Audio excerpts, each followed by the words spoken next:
Please put on your virtual reality glasses now. Adjust for the best 3D effect.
Stephen here with Vparanormal. We are here at Bachelor's Grove Cemetery in 2016, the second time around, joined by Mary and Pam from Paranormal MD. We're about to do our initiation of the investigation and begin our first experiment. So now all cellular devices put in airplane mode, all equipment fired up and tested. We are ready to begin. All the people investigating the paranormal at this location are sealed from all imperfect energies and are protected and guided. Any spirits or entities encountered are commanded to remain bound to the confines of this location.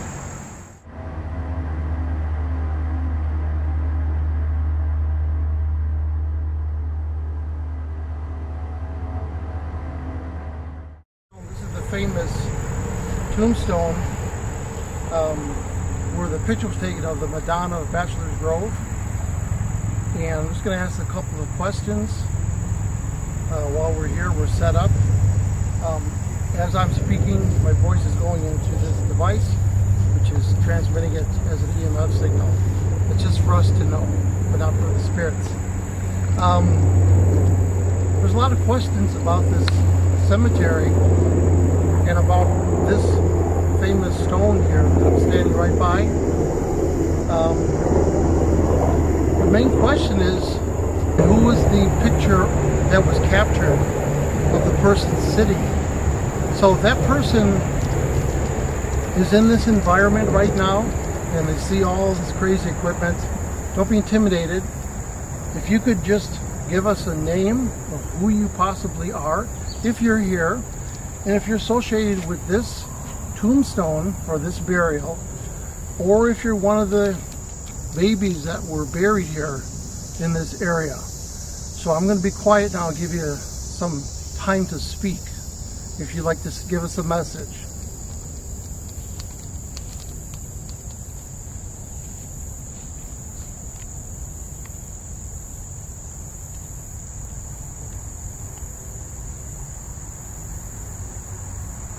Now I'm going to say a couple names of what people speculate are the people involved with this famous tombstone right here. There's two sisters-in-laws, Catherine Vogue Fulton and Luella Fulton Rogers. If either one of you are here, can you say hello to us and let us know that you're here in this environment? So I got some more questions. There's another possibility of somebody involved with this tombstone, and her name is Marcia May Fulton. And if Marcia, if you're here tied to this area or this ground or this tombstone, can you tell us your story or just give us your name or acknowledge that you're here? There's two other people that could be tied to this area and to this stone and this ground. Catherine Vogue Fulton again, and also Bert Fulton. You were buried at a nearby cemetery called Zion Cemetery. Are you visiting this area? Do you come here to find your family that's buried in this area? If you do, just simply say yes or no. And a third possibility of something that could be tied to this ground and to this tombstone is Amelia Patrick. Is Amelia Patrick here? If you are, could you say hello? Now, Amelia, you had a family member, a small child named Libby May, and she was buried here in lot number 44 in the Patrick family plot. Are you possibly visiting Bachelor's Grove Cemetery to find Libby May in this environment? If so, just say hello or let us know. Say yes. Now we're sitting on lot number 73, or we're standing on lot number. The stone is on lot 73. They do know who was buried here, and her name is Mary Rick. So Mary, you're right below my feet here. Do you visit Bachelor's Grove occasionally? Could this be you, Mary Rick, that are visiting? If it's so, just say yes or no. Another interesting fact about the cemetery is there's 6 plots that aren't marked, that are of young children under the age of 5 that are buried here. And there's actually a couple, 4 of them are infants. Could you be coming back, Mary, to find these children that are buried here because somebody removed their grave markers, and that might be upsetting you? So if that's upsetting you and you do visit, can you let us know? Just say hello or say yes.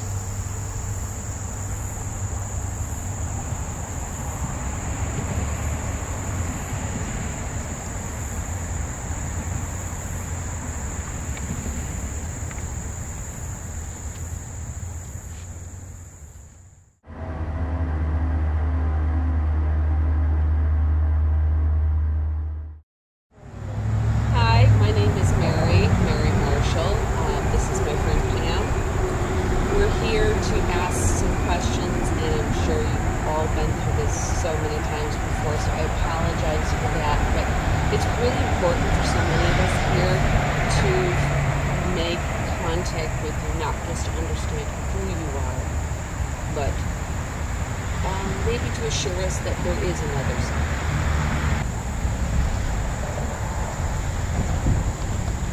We can't hear you with our ears, but we have a lot of devices here.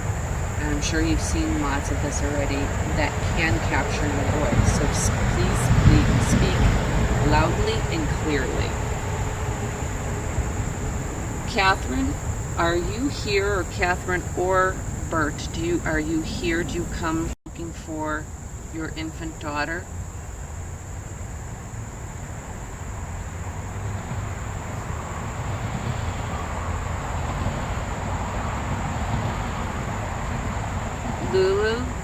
Lulu Fulton Rogers. Are you in this area? Do you stand watch of her? John Fulton and Lulu Fulton. Can you please repeat your names for me, please? I have some other questions for you. We noticed these lovely roses, these yellow roses. Can you tell me why these flowers were left? What's the name of the person who left these roses here? Let me tell you a little bit about me. You might notice, and I hope you can see our energy here, that we're putting out our light. If you can see that, would you please tell me that now?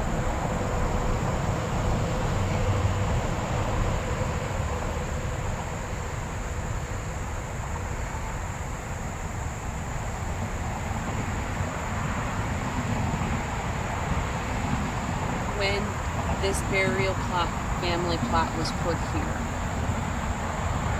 who was it that purchased the land and bought this plot? Are there a lot of you from on the other side that stay in this area, or do you visit?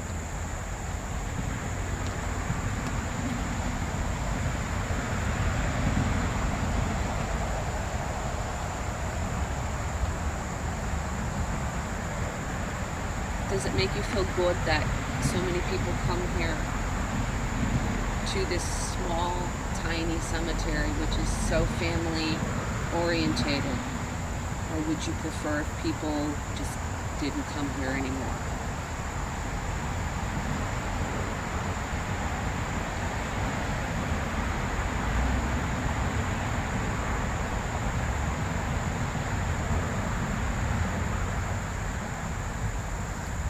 What's the infant daughter? Is it Marcia? Is that Marcia or Marcia?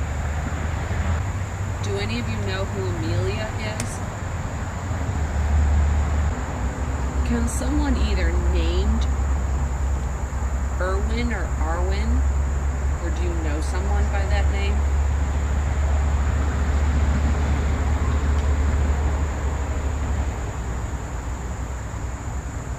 Amelia? Where did you live when you were alive? It's very sad losing children. It's very sad losing anyone, especially a child. Do you still feel sadness? And I want to know, why does it say infant daughter? Why isn't your daughter's name actually on the stone? Hi, we're here again, and I have a few questions for you. I'm really curious as to why people have left some of the things that they have here for you. Well, this is a skateboard. I'm not even sure you would know what a skateboard is.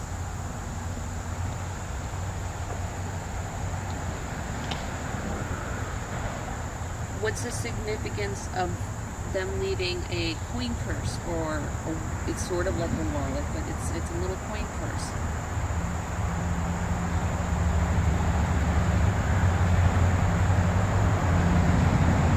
Alright, this I can see. That's just because it's fun. I get that. Possibly the necklaces because it's a girl.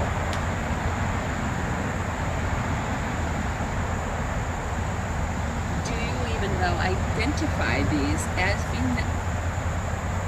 being necklaces?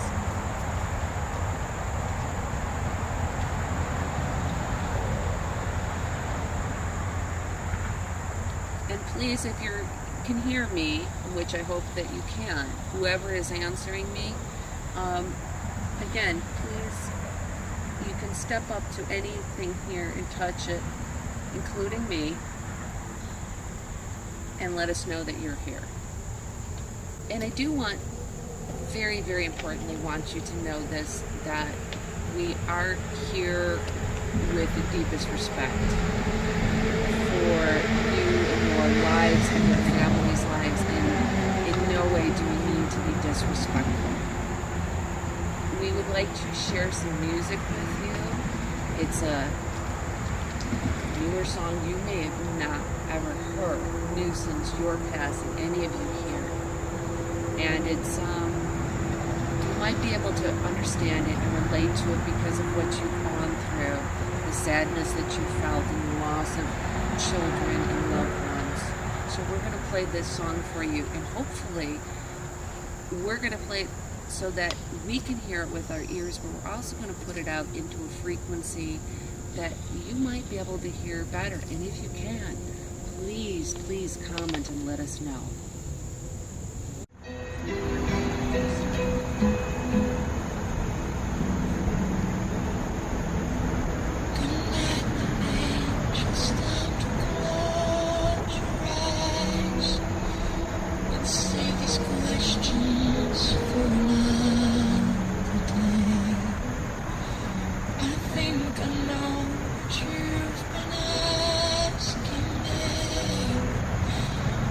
Think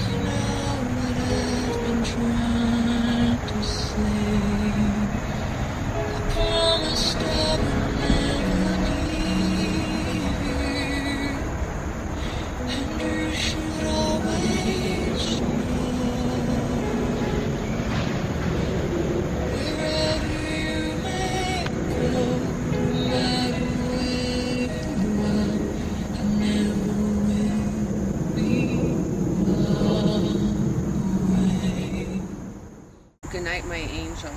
I hope that that song somehow touched you and that you were able to hear. And if so, could you please let us know that you did hear it?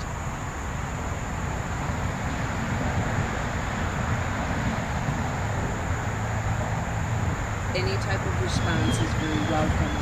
Also, for anyone who might have been joining us around here, while we are still here in the cemetery area and near the water, you are welcome to join us and follow us along while we are here at Bachelor's Grove. And thank you very much for listening and hopefully speaking to us.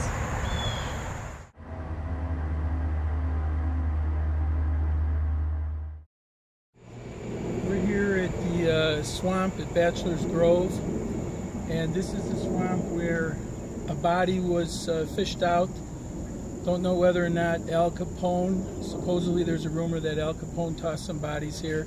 For a fact, there were 6 bodies recovered. Don't know the time frame, but years back. But anyways, we're down here because supposedly Al Capone dumped some bodies in here, and Al loved this song that Fats Weller did called Ain't Misbehavin'.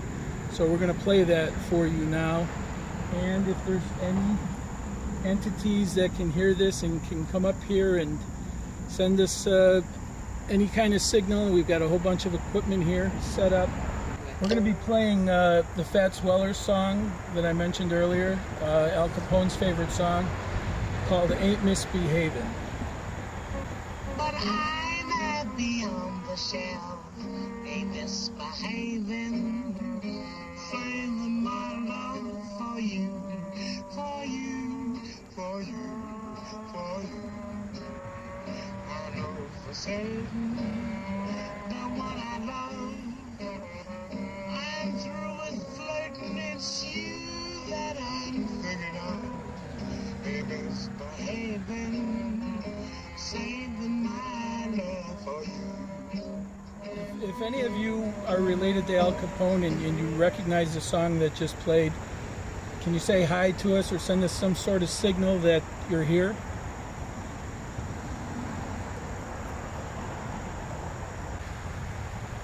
So there's apparently a farmer who was pulled into the, on an accident was pulled into the water from his horses.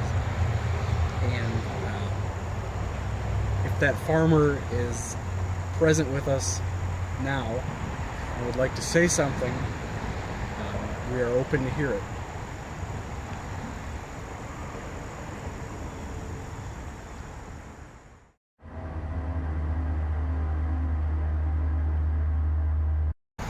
Okay, we're here at Bachelor's Grove, and this is the final part of the investigation for today.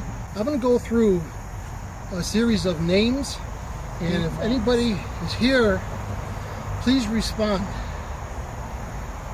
Catherine Voigt Fulton, Luella Fulton Rogers, Marcia May Fulton, Catherine Voigt Fulton, Bert Fulton, Emma Fulton, Amelia Patrick, Stephen Rexford, Frederick Schmidt, Mary Rick, Haiti Strusenberg Adams, Eliza Scott, Laura M. McGee, Robert E. Shields, the baby Emma, Amelia Patrick, or Libby May. Now there's a lot of people buried here. We always emphasize those names. This is the time for anybody else that's here to talk and to say something, because we're here to listen. We're going to listen really close. You have to speak really loud into these pieces of equipment near me. I'm going to be silent now. Please tell us your name if you're here.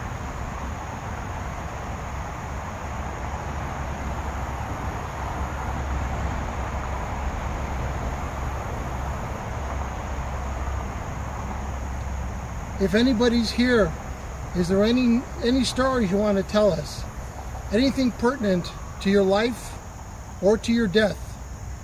Given the opportunity now just to say something into these devices or come near them, and we'll know that you're here.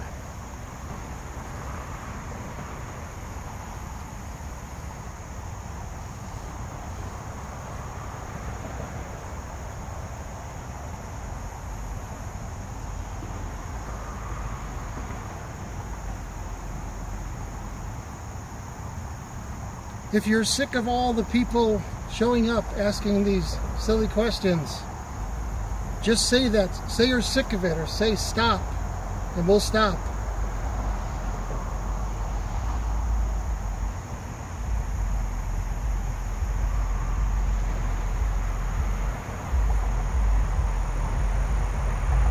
If you could just tell me if you're here, just tell me your first name. Say it very loud so we can hear you.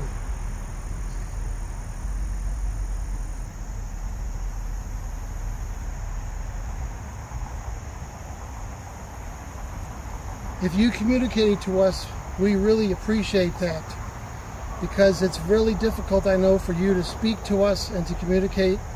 And I know this equipment might be intimidating to you. It's not meant to hurt you or harm you, just our way of communicating to you.